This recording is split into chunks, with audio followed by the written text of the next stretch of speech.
영국에서는 이제 영국 국교회가 우리가 앵글리칸 철치라고 이렇게 부르기도 하고 성공회라고 부르기도 하는 이제 국교회가 이제 시작이 되었는데 그게 정착이 처음에 잘 안 됐어요. 그래서 메리 여왕이라고 피의 메리라고 또 그런 그런 핍박 많이 하고 캐톨릭으로 이제 회귀했다가 뭐 여러 이제 과정을 거치게 되는데 그런 핍박의 와중에서 일단의 청교도 그룹이 네덜란드로 이렇게 이제 자유를 지키기 위해서 네덜란드 그런데 네덜란드에 정착했었던 사람들 중에 일부의 청교도들이 미국으로 가기로 결심을 하고 그리고 다시 영국으로 돌아옵니다. 그래서 영국의 남부에 플리머스라고 하는 그러한 이제 항구 도시가 있는데 거기에서 이제 우리가 잘 아는 메이플라워 호를 타고서 이 사람들이 이제 미국으로 이민길을 오르고 신앙의 자유를 지키기 위해서 이민길로 오르게 되어집니다. 원래 이 거리는 한 달 정도 보통 통상적으로 걸리는데 겨울 폭풍이 있고 막 그러는 바람에 2달 이상이 걸려가지고 66일 동안의 항해 끝에 이 사람들이 이제 처음으로 이렇게 도착했던 것은 캡 코블리오는 프로빈스 타운이라고 하는 그러니까는 좀 남쪽에 이제 그쪽에 이제 정착을 했다가 그리고 나서 다시 올라가서 우리가 잘 아는 이제 플리머스라고 하는 곳에 정착을 하고 거기서 내림으로써 그 사건을 우리가 이제 메이플라워를 타고 온 102명의 이제 필그림들 그래서 미국 건국의 이제 첫 번째 아버지들 이렇게 우리가 불리우는 이제 그러한 이동이 역사적인 이동이 있게 됩니다. 이 미국의 추수감사주일에 적어도 우리가 세 가지 오해가 있어요. 첫 번째 오해가 뭐냐면 추수감사주일은 오직 미국에서만 지키는 주일이에요. 그래서 왜 한국에서 왜 지키는지 모르겠어요. 성경하고 관계없는 주일입니다. 그래서 뭐 저는 맥추절 성경에 있죠. 맥추절을 왜 지키는지는 모르겠지만 하여튼 맥추절 좀 지키시는 분들이 있어요. 그렇지 이렇게 할 수 있잖아요. 그래서 이제 그런 것들은 사실은 의미가 없지만 다른 편으로 보면 추수감사주일도 유럽에서 지키는 게 아니에요. 미국적이고 가장 그런데 우리 한국 사람들이 왜 추수감사절을 지키는지 모르겠어요. 이게 오프 더 레코드로 이렇게 마이크 앞에서 얘기합니다. 오프 더 레코드로 마이크 앞에서 얘기를 하는데 우리 교회 아까 목사님 광고하시는데 추수감사주일 헌금을 이웃을 돌보자라고 하는데 사용한다고 그랬잖아요. 그래서 제가 이게 참 우리 목사님하고 저하고는 코드가 잘 맞는구나 생각을 했어요. 저는 이제 미국에서 이제 목회를 하면서 크리스마스 헌금은 그리스도의 사랑을 전하는 마음에서 전액 구제헌금으로 전액 다 돌렸고요. 그다음에 부활절 헌금은 예수의 부활을 전해야 되잖아요. 그래서 전액 성경헌금으로 돌렸고요. 추수감사 헌금은 추수잖아요, 그죠? 그러면 그 다음에 우리가 사람의 추수가 뭐예요? 우리의 자녀들이잖아요. 그래서 제가 전액 장학 헌금으로 추수감사주일을 이렇게 이제 돌렸어요. 그런데 그 당시에 목사님들이 주변에서 뭐라고 그러면 저는 그때 처음 알았어요. 들어서 알았어요. 추수감사 헌금을 굉장히 교회들마다 강조하잖아요, 그죠? 그래서 저는 몰랐는데 누가 선배 목사님이 가르쳐줘서 알았는데 추수감사주일 헌금을 얼만큼 할까? 그러면 보통 교회에서 중들에게 11조에 11조를 하라. 그 정도 규모의 추수감사절을 하라고 지도를 받고 있더라고요. 몰랐어요. 그러면서 1년의 예산 중에서 추수감사주일 헌금이 차지하는 분량이 얼마나 많은데 미쳤냐고 그거를 다 이제 교회 재정이 안 넣고서 그거를 그렇게 쓴다고 저한테 정신 나간 사람이 됐어요. 정신 나간 투. 자, 그래서 우리가 알아야 되는 사실은 분명히 알아야 되는 거예요. 첫 번째 오해가 뭐냐면 추수감사주일은 지극히 미국적인 그러나 우리가 그 의미는 우리가 잘 한번 새겨볼 만한 가치가 있는 그러한 주일이다. 여러분들이 생각해 주시면 되겠습니다. 두 번째 여러분들의 오해가 있냐면 제가 102명의 필그림들이 미국으로 갔다 그랬죠. 근데 그 중에서 청교도들은 35명이에요. 그러니까 102명이 다 청교도가 아니고 청교도들은 35명이었다. 이게 팩트입니다. 그래서 뭐 어쨌다는 게 아니라 오해에 대한 그 팩트를 바로잡아서 여러분들에게 말씀을 드리는 거예요. 세 번째로 이 청교도들이 플리머스 항구에 도착을 해서 이제 그들로부터 이제 미국의 정착의 역사가 시작됐다? 아닙니다. 그래서 사람들보다 13년 전에 미국의 이제 매사추세츠주라고 하는데 거기 보면 제임스타운이라고 하는 곳이 형성이 됐어요. 그 사람들은 신앙의 목적으로 가지고 온 것이 아니라 제임스 1세가 미국의 개척을 허락하고 버지니아라는 주라고 하는 곳에 영국 장민들의 그 정착을 이제 허락을 하면서 첫 번째 그러니까 메이플라워가 플리머스에 도착하기 13년 전에 그때의 제임스타운이라고 하는 그냥 세큘러라고 그러죠. 그냥 일반 이민자들이 용기 있는 이민자들이 모여서 13년 전에 처음으로 제임스타운에 정착을 했어요. 그게 첫 번째입니다. 그러니까는 영국 사람들이 미국에 정착한 첫 번째는 그 제임스타운을 개척했었던 그런 사람들이고 두 번째가 이제 메이플라워 그런 이제 그 타고 왔었던 그 사람들이다라고 하는 것을 여러분들에게 이제 말씀을 드립니다. 그래서 포카혼다스 영화 아시죠, 그죠? 그게 바로 제임스타운 개척될 때 이야기를 하는 거예요. 그러니까 필그림하고 관계없이 그래서 포카혼다스가 그 제임스타운 개척할 때 이제 일어나는 그런 이야기다라고 하는. 사실 우리 목사님은 저한테 여지껏 설교할 때 뭔가를 부탁해 본 적이 한 번 없는데 추수감사절의 배경에 대해서 좀 설명을 해달라고 제가 특별 임무를 받아가지고 여러분들에게 전반부에 이렇게 이제 내용에 대해서 좀 설명을 드리는 것입니다. 필그림들이 이제 도착한 1620년부터 1621년 겨울 동안에 혹독한 추위가 찾아왔었어요. 굉장히요. 그래가지고 그 사람들이 생존하지 못하고 많은 사람들이 이제 병에 들어서 이제 죽었어요. 물론 항해 기간 동안에 두 사람이 죽고 한 사람이 태어났어요. 그 태어난 사람의 이름이 뭐냐면 오셔누스예요. 오션이 대양이란 뜻이잖아요, 그죠? 바다의 항해 중에 태어났다. 그래서 오션누스, US를 붙여갖고 오셔너스라고 하는 그런 이제 아이가 이게 하나 이제 태어났었습니다. 그 혹독한 추위와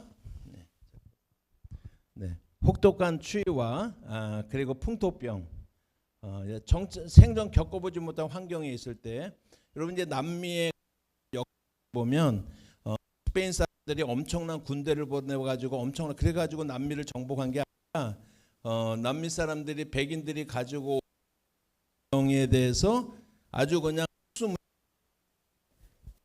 더 튀는.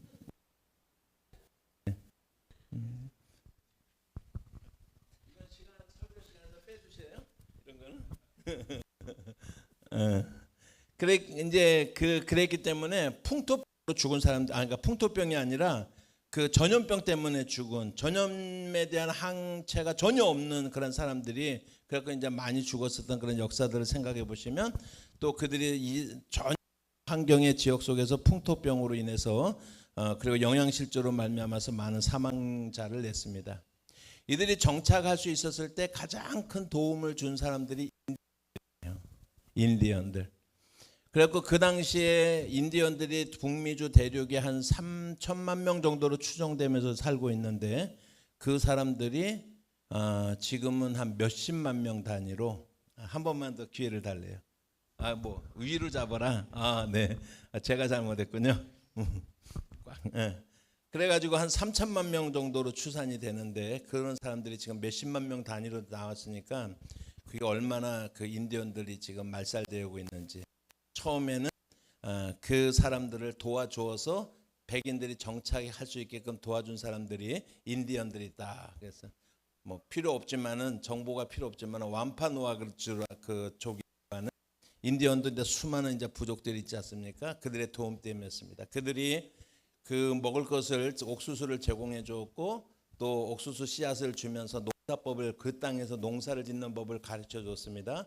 그래서 이 사람들이 겨우 살아남은 사람들이 이제 첫 번째 그 옥수수를 수확하게 되고 감자를 수확하게 되고 이제 그렇게 되면서 이 사람들이 살아남은 사람들이 53명이 살아남았어요. 절반 이상의 사람들이 이미 절반 이상은 아니군요. 절반 정도의 사람들이 그런 병이나 그런 그 굶어서 이렇게 이제 죽고 그 위기를 넘기고 나서 그래서 이 첫 번째 수확을 거둔 사람들이 누구에게 정말 감사하겠어요. 하나님이라고 말하는 분들은 너무 신앙적이고 누구에게 감사하겠어요? 인디언들에게 감사해서 그 주변에 자기를 도와줬던 그 부족의 인디언들 90명을 초청을 해가지고 첫 번째로 그 인디언들에게 우리를 도와준 것에 대해서 감사하면서 그렇게 이제 절기를 이제 지켰었던 것이 추수감사절의 첫 번째 유래입니다. 그래서 추수감사절은 여러분 터키 먹어보셨나요? 터키 고기? 저는 뭐 모든 고기가 다 맛있는데 터키 고기도 맛있어갖고 잘 먹는데 어떤 분들은 그걸 잘 못 먹으면 이제 닭고기로 대체하는 그런 경우도 있는데 이 추수감사절에는요 미국 사람들 기준으로 딱 정해진 음식을 내놓는 거예요. 딱 정해진 음식을 내놓는데 어떤 음식들을 내놓으면 이 사람들이 필그림들이 새 사냥을 나가갖고 칠면조를 발견해서 칠면조를 잡아갖고 칠면조 요리를 그렇게 이제 하고요. 그 다음에 그레이비가 이렇게 곁들여진 그레이비 아시죠? 으깬 감자. 그래서 왜 보면은 감자를 으깨 가지고 이제 그레이비 해서 하는 거 그게 그러고요. 그다음에 얌이라고 하는 그냥 포테이토가 아니라 얌이라고 하는 우리로 치면 고구마 비슷한 그런 속이 노란 이제 그런 것을 이제 먹고요. 크랜베리 소스를 이렇게 꼭 먹습니다. 크랜베리를 꼭 먹고요. 그다음에 옥수수는 딱 5개를 테이블 위에 올려놔야 돼요. 6개 안 돼요. 4개 안 돼요. 5개를 테이블 위에 올려놔야 됩니다. 그리고 호박으로 만든 파이를 만들고요. 그리고 이제 채소들 이게 이제 추수감사절에 그런 이제 메뉴에 식탁에 올라가는 이제 메뉴들이에요. 다른 부분들은 뭐 다 그렇다라고 생각할 수 있겠지만은 상징적으로 제가 말씀드린 것처럼 추수감사 주일날에는 옥수수 5개를 올려놓는 이유가 있습니다. 오늘날도 그렇습니다. 왜냐하면은 그들이 혹독한 겨울을 지날 때 그 가족에게 배급되어진 것이 옥수수 5개씩이에요. 옥수수 5개로 하루를 연명해야 되는 그런 상황이었기 때문에 그 사실을 그들이 기억하기 위해서 지금도 옥수수는 5개를 식탁 위에 올려놓게 되어집니다. 그러니까 이 후손들이 추수감사 식탁에 올려놓는 옥수수 5개는 눈물 젖은 빵이에요. 우리식으로 말하면 눈물 젖은 빵입니다. 그랬을 때 그 사람들의 기록에 의하면 이 필그림들이 첫 번째 그 추수감사에서 7가지 내용을 감사를 했습니다. 첫 번째는 180톤밖에 안 되는 작은 배였지만 그 배라도 주심을 감사합니다. 아주 작은 배였어요. 대양을 항해하기로는. 그리고 평균 시속으로 2마일 항해했으나 117일간 계속해서 전진할 수 있게 해주셔서 감사합니다. 항해 중에 2사람이 죽었으나 1사람이 태어나게 해주셔서 감사합니다. 폭풍으로 말미암아 큰 도시, 메인 도시에 부러졌지만 파손되지 않았으므로 인해서 감사합니다. 여성들 몇 명이 심한 파도 속에 휩싸이게 되었지만 모두 구출할 수 있게 되어서 감사합니다. 인디언들의 방해로 상륙할 곳을 찾지 못해서 한 달 동안 바다에 표류했지만 결국 호의적인 인디언 부족들을 만나게 해주셔서 상륙하게 해주신 것에 감사합니다. 마지막 7번째가 고통스러운 3개월 반의 항해 도중에 단 한 사람도 다시 돌아가자라고 하는 사람이 나오지 않은 것에 대해서 감사합니다 라고 이렇게 했어요. 얼마나 고생했을지 상상이 가시죠. 그 혹독한 추위가 상상이 가시죠. 그래서 이 옥수수 5개는 눈물 젖은 빵이라고 할 수 있죠. 우리 개념으로 치면 그런 개념이라고 할 수가 있습니다. 그러니까는 여러분 어떤 형통에 대한 풍성함에 대한 감사가 아니라 고난과 눈물 젖은 빵에 대한 감사였다라고 이렇게 이야기할 수가 있어요.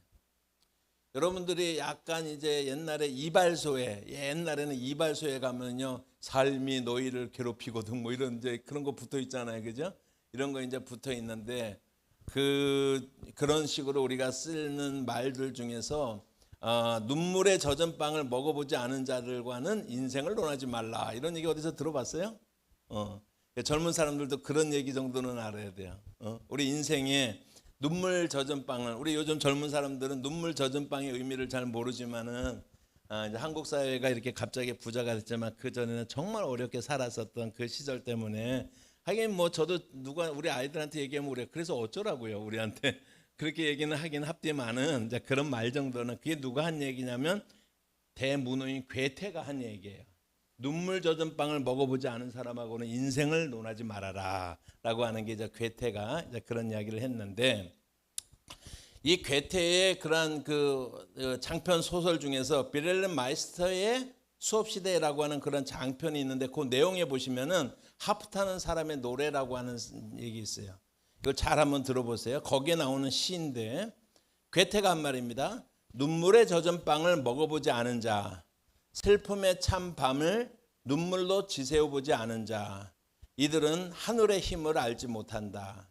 천상의 권능은 우리를 삶의 길로 인도했고, 또한 가난한 사람들을 만들어 놓고 고통을 겪게 하였다. 왜냐하면 모든 죄는 지상에서 그 죄값을 치를 수밖에 없으므로. 그러니까 우리는 약간 이제 괴테가 한 말이야. 눈물 젖은 빵을 먹어보지 않은 사람하고는 인생을 논하지 말라라고 이렇게 말하지 않습니까? 그래서 뭔가 이제 좋은 말 같지만은 사실은 이 말은 뭐냐면은요, 하나님을 믿지 않는 무신론자였던 그 괴테가 하나님을 원망하고 시기가 아니라 하나님을 불평하고 분노하고 하나님에 대항하는 이야기예요. 그 눈물 젖은 빵이 왜 온다고요? 하늘에서 우리가 대항할 수 없는 그 하늘의 힘으로 우리를 억누르고 있다라고 하는 그런 의미의 맥락에서 쓰여진 말이에요. 그 말이. 자, 제가 왜 이 말을 소개를 하냐면, 여러분, 옥수수 5개를 기억하면서 눈물 젖은 빵이잖아요. 그죠? 그것에 대해서 신앙을 가진 사람들은 감사할 수가 있어요. 감사. 그런데 하나님을 모르는 사람들은 그 눈물 젖은 5개의 눈물 젖은 빵 가지고 왜 내가 이 빵을 먹어야 되는지 하늘을 원망하고 신들을 원망하고 불평하고 그런 근거로 사용한다라고 하는 것입니다. 그러니까 같은 상황 속에서 감사의 삶을 살 것인가, 불평과 원망과 이런 삶을 살 것인가라고 하는 것은 여러분들의 선택에 달려 있다는 거예요. 선택에 달려 있다라고 하는 것입니다. 이스라엘 백성들을 보면 출애굽을 해서 얼마 되지 않아서 여러분 막 애굽으로 돌아가야겠다라고 여러 번 그렇게 불평을 하죠. 그죠? 필그림들은 한 명도 돌아가자는 말 안 했다고 그랬잖아요. 막 왜 이렇게 돌아간다고 불평을 합니다. 출애굽기 16장에 보면은 광야에서 나와서 45일쯤 지난 그러한 시간이 되었는데, 아마 이제 이집트에서 갖고 나온 곡식이나 이런 것들이 아마 다 떨어졌었던 것 같아요. 그래서 그 사람들이 애굽으로 다시 돌아가야겠다라고 그렇게 모세와 아론을 원망하는 장면이 나오고 있습니다. 그때 하나님 말씀하십니다. 내가 너희를 위해서 하늘의 양식을 비처럼 내리리라. 그리고서 만나를 내려주세요. 여러분, 그 만나를 보니까 그들이요 뭐라고 표현했냐면은 꿀 섞은 과자 같다. 출애굽기 16장 31절에 보면은 우와, 이 하늘에서 이 만나가 내린 것이 꿀 섞은 과자와 같다라고 이제 그렇게 감사하고 만족하고, 그래가지고 민수기 11장에 보면은 만나를 맷돌에 갈기도 하고 절구에 찍기도 하고 가마에 삶기도 하고 다양한 방법으로 이 꿀처럼 그런 과자, 꿀 섞은 과자 같은 이 만나를 열심히 이제 먹었습니다. 사람이 참 그런 거예요. 얼마 가지 않아서 진저리가 나는 거예요. 진저리가 나는 거예요. 그러면서 고기 먹고 싶다라고 하는 거예요. 애굽에 있을 때는 수박도 열심히 먹고 고기도 먹고 실제로 그랬겠어요? 실제로 그랬겠어요? 여러분, 우리 부모님들 학교 다닐 때 1등 했다고 아이들한테 뻥 안 치죠? 이제 과거라고 하는 것이 그렇게 그들이 옥살이 왜 거기서 나오고 싶어 했어요? 그 먹고 싶은 거 다 먹고 그랬는데. 그런데 그들이 거기서는 고기도 우리가 마음껏 먹고, 제가 수박을 특별히 얘기하지만 굉장히 귀한 과일이었거든요. 수박도 먹고 막 그랬었는데 이게 뭐냐, 고기를 달라라고 이렇게 이야기를 하면서 그 만나를 이렇게 표현을 합니다. 민수기 11장 8절에 보면 이렇게 표현하는데, 기름 섞은 과자 맛 같다. 우리로 치면은 도넛을 막 튀겨내는데 기름이 많이 튀겨내면 기름이 시커매지잖아요. 그죠? 거기다가 도넛을 이렇게 튀기면 도넛 맛이 어때요? 이 쩌든 그 기름이 배어가지고 먹을만해요, 못 먹? 이게. 그러니까 보세요. 같은 만나를 먹는데 이 사람들이 꿀 섞은 과자와 같다 이렇게 설명을 했다가, 이 찌든 기름에 이렇게 그렇게 기름 섞여 있는 기름 냄새 나는 이 맛없는 이거나 우리가 맨날 먹고, 이렇게 불평하고 있다라고 하는 것입니다. 감사와 불평이라고 하는 것은 우리 마음에 있는데 여러분 이 두 개는요 동거하기가 어려워요. 동거할 수가 없습니다. 우리 마음에 감사가 지배하기 시작하면은 불평이 사라지게 돼요. 근데 불평이 우리 마음속에 틈타기 시작하잖아요. 그럼 감사가 사라지게 돼요. 결코 이 두 개는 동거할 수가 없습니다. 진정한 감사다라고 하는 것은 옥수수 5개 정신을 놓치지 않고 그것을 주셔서 우리를 살려주신 하나님께 감사합니다. 감사합니다. 감사에 관해서 빼놓을 수 없는 말씀 중에 하나 오늘 본문의 말씀인데 여러분 골로새서 2장 6절과 7절의 말씀을 보면 6절에는 이렇게 되어 있습니다. 그러므로 너희가 그리스도 예수를 주로 받았으니 그 안에서 행하되 라고 얘기합니다. 제가 이제 NIV 영어 성경을 직역해서 여러분들에게 읽어드리면 이렇게 됩니다. 그러므로 예수 그리스도를 당신의 삶의 주인으로 받아들인 자로서 그분 안에서 살기를 지속하십시오. 여러분 정말로 예수가 우리의 삶의 주시다라고 고백하십니까? 정말로 우리가 고백한다면 그 예수 안에 지속적으로 거하십시오라고 하는 얘기예요. 지속적으로. 변덕이 죽을 듯해서 아침에는 불평했다가 저녁에는 잘못했습니다. 금방 감사했다, 금방 불평하고 이런 것이 아니라 우리가 예수 그리스도가 내 삶의 주시다라고 하는 것을 고백하는 사람들이라고 한다면 우리는 어떻게 하라고요? 지속적으로 그 주님의 은혜 안에 머물러야 지속적으로 행동해야 되는 것입니다. 여러분 7절은 다시 한번 어떻게 되어 있냐면 7절은 그 안에 뿌리를 박으며 세움을 받아 교훈을 받은 대로 믿음에 굳게 서서 감사함을 넘치게 하라라고 했어요. 제가 영어 성경에 있는 것을 직역해서 여러분들에게 말씀드립니다. 예수 안에 뿌리를 내림으로 예수 안에서 세워짐으로 자 뿌리를 내린다 세워진다 가르침을 받은 대로 믿음 안에서 강함으로 그리고 마지막에 뭐냐면 감사가 흘러넘치게 하라. 흘러넘치게 하라. 저는 이 말에 반해서 오늘 이 말씀을 설교의 제목으로 삼았습니다. 감사가 어떻게 하라고요? 찔끔 이게 아니라 감사가 흘러넘치게 하라. 아멘입니까? 네 분뿐이 아멘을 안 하시네. 여러분들이 아멘을 다 해주셔야지 제가 설교가 조금이라도 일찍 끝내. 오늘 본문에서 예수 그리스도를 삶의 주인으로 받아들이는 삶, 지속적으로 그 안에 머무는 삶이라고 하는 것은 뭐냐면 여러분 우리의 삶이 하나님께서 우리를 뿌리 내리게 그건 농사적인 거예요. 그죠? 뿌리 내리게 하시고 이건 농사입니다. 세워진다 그런 것은 건축의 그림 언어예요. 그러니까 농사의 그림 언어고 건축의 그림 언어가 되었습니다. 이런 그림 언어들은 특별히 구약의 선지자들이 이스라엘을 비유할 때마다 하나님께서 어떻게 이스라엘 백성과 관계하시는가라는 것을 얘기할 때마다 뿌리 내리고 세워지고 농사의 용어와 건축의 용어를 그런 그림 언어를 통해서 설명을 하고 있습니다. 그래서 그 하나님의 신실하심을 믿고 사는 사람들에게는 우리에게 반드시 여러분 감사가 흘러넘치게 돼 있다라고 하는 거예요. 저는 감사의 조건으로 얘기하면 몇 개 있을 수 있겠지만 불평의 조건으로 하면 부족한 조건으로 하면 리스트를 적을 수 있겠지만 제 삶은 감사가 흘러넘치도록 제가 불평에게 제 마음을 양보할 마음이 하나도 없어요. 감사가 흘러넘치도록 그것이 우리의 삶이 되어지기를 주님의 이름으로 축복합니다. 감사는 억지로 쥐어짜내는 게 아니다라고 하는 것이죠. 리처드 칼슨이라고 하는 사람이 그의 책에 우리는 사소한 것에 목숨을 건다라고 하는 그 책에 보면 이 사람은 자기는 되게 행복한데 자기가 행복할 수 있는 그러한 어떤 방법으로서 자기만의 방법을 소개를 하고 있습니다. 그런데 그것은 행동으로 옮기는데 몇 초뿐이 안 걸린다는 거예요. 몇 초뿐이 안 걸린다는 거예요. 내가 오래전부터 이건 리처드 칼슨의 얘기입니다. 오래전부터 실천해온 습관 중 하나인데 나는 매일 아침마다 감사해야 할 사람들을 생각하는 것으로 하루를 시작한다. 나에게 있어서 감사와 마음의 평화는 서로 떼어날 수 없는 존재이다. 삶이라는 선물에 감사하다는 마음을 가지면 가질수록 마음은 더 평화로워진다. 이것이 자기가 행복한 이유다. 우리는 사소한 것에 목숨을 건다라고 하는 그 책에서 이렇게 이야기를 하고 있습니다. 아침에 몇 초 걸리는 이 일을 하고 하지 않고에 따라서 그 사람이 하루를 바라보는 시각의 관점이 완전히 달라질 수가 있다라고 하는 것을 이야기를 하고 있습니다.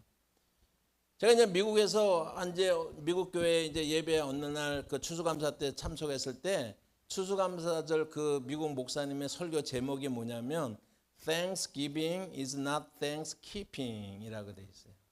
여러분 Thanksgiving이라고 하는 것은 Thanks 감사를 어떻게 하는 거예요? Giving 드리는 거예요. Thanksgiving은 Thanks를 감사를 Giving 드리는 거예요. Thanksgiving이라고 하는 것은 is not Thankskeeping. 그러니까 우리의 마음속에 하나 감사는 막 하고 있어, 감사는 하고 있어. 뭐 경상도 남자예요 우리가? 감사는 어떻게 하는 거라고요? 드리고, 표현하고, 드러내고라고 하는 것입니다. 감사라고 하는 게 이제 한자로 여러분 이제 한자 그러면 우리 또 학생들 완전히 아이고 그러죠. 감사하고 이제 말씀사자거든요. 잘 한번 보세요. 감사라고 하는 것은 어떻게 되냐면 이거를 중국말들은요 파자를 한다고 그래요. 그래서 중국 사람들은 뜻글자잖아요. 그래서 예를 들면 죽을 사자라고 하잖아요. 죽을 사. 그러면은 죽을 사자는 우리 청년들도 많이 들어봤죠. 죽을 사자는요. 이걸 파자에 보면 어떻게 되냐면 일자, 그 다음에 저녁 석자, 칼비자예요. 중국 사람들은 죽음이라고 하는 것을 어떤 철학을 담고 있냐면 죽음이 어느 날 밤에 갑자기 뒤에서 칼 맞는 거예요. 어느 날 밤 하나 일자, 저녁 석자, 칼도자예요. 죽음이라고 하는 것이 급작스럽게 찾아온다는 거예요. 그러니까 그 뜻글자예요. 그러니까 감사라고 하는 말이 무슨 말이냐면 앞에 감자의 윗부분이 모두 함자예요. 모든 것을 포함한 함. 그 다음에 마음심자예요. 그러니까는 감매라는 뜻은 뭐냐면 모든 마음. 그 다음에 사자는 뭐냐면 말씀 언에 쏠 사자가 들어가 있어요. 사격하다의 사자 있죠? 말씀 언에 쏠자 들어가 있어요. 그게 뭐냐면 말을 쏜다라고 하는 것은 말을 표현한다라는 뜻이야. 그럴 때는. 그러니까 놀랍게도 영어에서 Thanksgiving이라고 얘기했잖아요. 그런데 감사라고 하는 한자도 뭘 얘기하냐면 모든 마음을 담아서 내가 감사하던 마음을 표현하는 거야. 남편이 아내에게 감사하잖아요. 다 알잖아. 뭐 이게 아니라 표현하라는 거예요. 부모가 자식에게 표현하는 거야. 모든 마음을 다해서. 그러니까는 앞에 감자가 모든 마음으로 진심으로 숙제하듯 하지 말고 진심으로 감사를 표현하라는 거야. 이래서 고마워, 이래서 감사해, 이렇게 표현하라는 거야. 이게 한자로 봐도 감사, 우리는 이제 한글로 감사라고 쓰지만 한자로 봐도 감사, 땡스기빙도 다 마찬가지로 감사라고 하는 것은 그 땡스를 드러내는 거예요. 주는 거예요. 이렇게. 여러분 헬렌 켈러의 우리 3일만 볼 수 있다면이라고 하는 거 제가 한 3분짜리인가 이렇게 했는데 한번 보시기 바랍니다. 헬렌 켈러의 3일만 볼 수 있다면. 헬렌 켈러의 자서전 사흘만 볼 수 있다면에서 그녀는 이렇게 말씀하였습니다. 만약 내가 사흘 동안만 볼 수 있다면 첫날에는 나를 가르쳐준 선생님을 찾아가 그분의 얼굴을 보겠습니다. 그리고 산으로 가서 아름다운 꽃과 풀을 보고 석양의 빛나는 노을을 보고 싶습니다. 둘째 날에는 새벽에 일찍 일어나 먼 동트는 모습을 보고 싶습니다. 저녁에는 영롱하게 빛나는 하늘의 별을 보겠습니다. 셋째 날에는 아침 일찍 큰 길로 나아가 부지런히 출근하는 사람들의 활기찬 모습들을 보고 싶습니다. 점심때는 아름다운 영화를 보고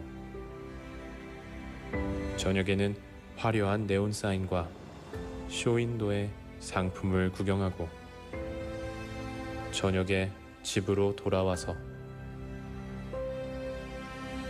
이 사흘 동안만이라도 볼 수 있게 해주신 하나님께 감사의 기도를 드리고 다시 영원한 암흑의 세계로 돌아가겠습니다. 우리에게는 당연한 오늘의 하루가 사실은 날마다 기적 같은 날이라는 것임을 알게 해주었던 헬렌 켈러의 글은 당시 경제 대공황의 후유증에 허덕이던 미국인들을 위로했다고 합니다. 눈을 감고 세월을 회고해 보세요. 내가 받은 축복이 얼마나 많았던지를요. 여러분은 감사하는 마음의 잔이 차고 넘치십니까? 아니면 욕심, 경쟁, 시기, 질투가 감사의 마음을 어지럽히고 있지는 않은가요? 감사하는 마음만큼 따뜻하고 축복된 마음은 없습니다. 감사할 수 있다는 것은 마음의 평화가 있다는 것이며 남모르는 기쁨이 있다는 것입니다. 그러므로 마음의 평화를 원하신다면 주님께서 주신 이 순간을 감사해 보세요. 그러면 평화와 기쁨이 넘칠 것입니다.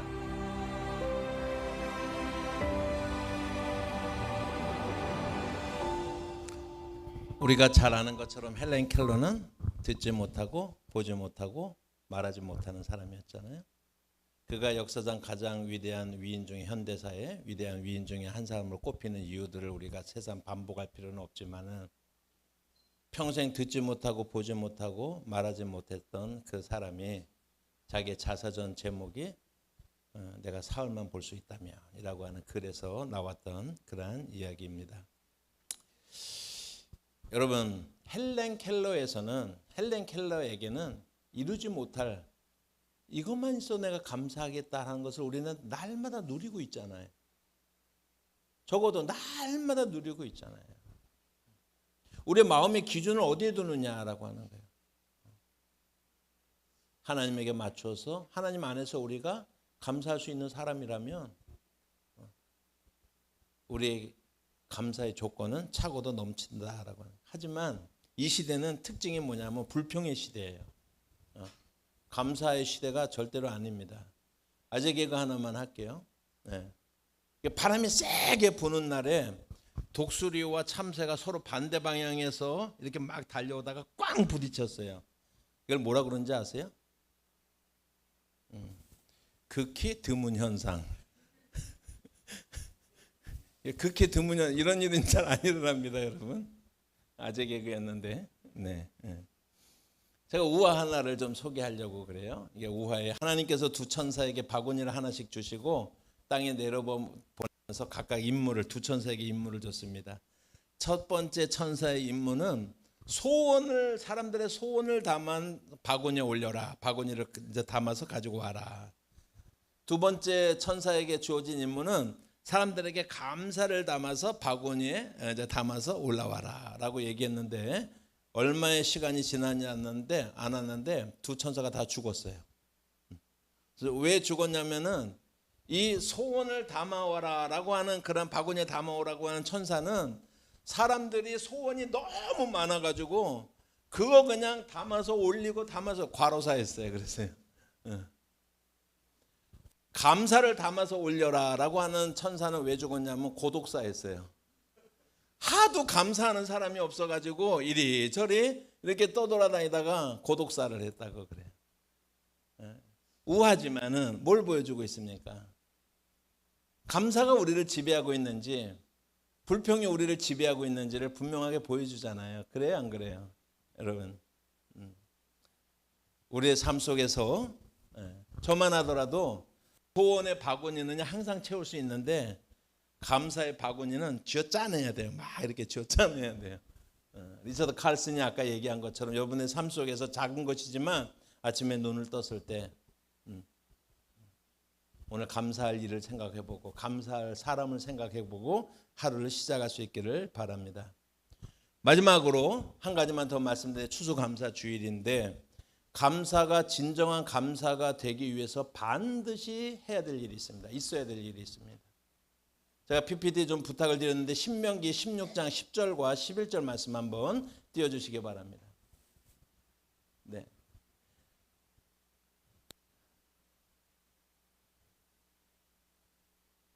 네, 같이 한번 읽어볼까요? 내 하나님 여호와 앞에서 77절을 지키되 내 하나님 여호와께서 내게 복을 주신 대로 내 힘을 헤아려 자원하는 예물을 드리고 너와 내 자녀와 노비와 내 상중에 있는 레위인과 및 너희 중에 있는 객과 고아와 과부와 함께 내 하나님 여호와께서 자기의 이름을 두시려고 택하신 곳에서 내 하나님 여호와 앞에서 즐거워할지어다. 이게 잠깐만 띄워두시면요. 77절이라고 하는 것은 6월절이 있고 77절이라고 하는 게 있어요. 그것은 추수감사나 마찬가지예요. 이제 그 겨울보리와 밀을 이제 수확을 하고 나서 추수감사하는 거거든요. 그 77절을 너희가 지키라라고 그렇게 지금 이야기를 하고 있습니다. 내게 복을 주신 대로 내 힘을 들여서 그러면서 자원하는 예물을 드려라라고 하는 거예요. 자원하면서 헌금도 드리고 예물을 드려라라고 얘기를 하는 것입니다. 그리고 그 잔치의 성중에 거하는 하나님의 사람인 레위인들을 초청을 해서 같이 대접하라라고 말합니다. 제가 주목하는 게 그 다음 구절이에요. 그 다음 구절에 보면 뭐라 그랬어요? 너희 중에 있는 객과 고아와 과부라고 하는 말은 이것은 그러니까 구약 사회에서 사회적으로 가장 어려운 계층을 설명하는 고유의 관용어처럼 쓰여지는 거예요. 이게 다 이렇게 그냥 수고처럼 이렇게 객과 나그네들이죠. 고아와 과부. 신약 성경에 가면 그런 사람들을 얘기할 때 뭐라고 하냐면은 창녀와 세리와 이렇게 표현하는 거예요. 이렇게 표현하는 거예요. 사회적인 가장 약자들, 주변에 가장 어려운 사람들. 이 77절이라고 하는 풍성한 수확을 드리고서 하나님 앞에 감사를 드리는 그 감사 때 반드시 여러분들이 와 하나님께서 내게 채워주신 은혜에 감사합니다. 그거 내가 다 먹고 배 터져서 죽지 말고 그게 아니라 어떻게 하라 그랬어요? 사회적인 약자들을 돌아보고 그들과 함께 즐거워하고 그들을 대접하고 이래야지 추수감사 주일이 진정한 의미가 있는 거라고 하는 것입니다. 77절이 지나면은 또 다른 추수감사인 수장절이 있어요. 수장절이라고 하는 것은 우리로 이제 수장절이라고 하는 것은 초막절이라고 하는 건데 그때가 되면은 이 수장절에는 이제 그 과일 농사한 것들을 다 이제 따가지고 갈무리를 할 때예요. 그때는요. 그럴 때도 똑같이 신명기 16장 13절부터 15절까지 말씀 거기다 한번 보시면 너희 타작마당과 포도주 틀에 소출을 거두어 들인 후에 이래 동안 초막절을 지키는데 이때가 수장절입니다. 절기를 지킬 때에는 너와 내 자녀와 노비와 내 성중에 거하는 뭐라고요? 레위인과 뭐라고 그랬습니까? 객과 고아와 과부가 함께 즐거워하라. 역시 마찬가지잖아요. 그렇죠? 그러니까 적어도 우리가 추수감사를 드린다라고 하면서 예배를 드릴 때 우리가 놓쳐서는 안 되는 부분들이 우리끼리 모여서 감사한 것이 아니라 우리 주변에 있는 그런 나그네와 고아와 과부와 같은 형편에 있는 사람들을 우리가 살피는 거예요. 그랬을 때 그 추수감사가 진정한 의미의 추수감사가 될 수가 있다라고 하는 것입니다. 사랑하는 성도 여러분, 추수감사는 감사하기로 결심을 다시 하는 날이에요. 리셋. 오늘부터 실패할 거야 아마. 그래서 내년에 또 있잖아요. 그죠? 리셋할 기회가. 적어도 우리가 1년에 한 번은 감사하기로 결심하는 날이에요. 감사하기로. 결심해야 그래도 며칠이 가지. 작심삼일은 갈 거 아닙니까? 그러니까 3일마다 작심하면 돼요. 3일마다 작심하면 돼요. 두 번째로는 뭐예요? 너희 이웃들과 특별히 우리에게 갚을 것이 없는 그러한 우리의 가난한 이웃들과 어려운 형편에 있는 이웃들을 돌아보는 그런 날이 되어질 때 진정한 의미의 온전한 의미의 추수감사다라고 하는 것을 말씀을 드립니다.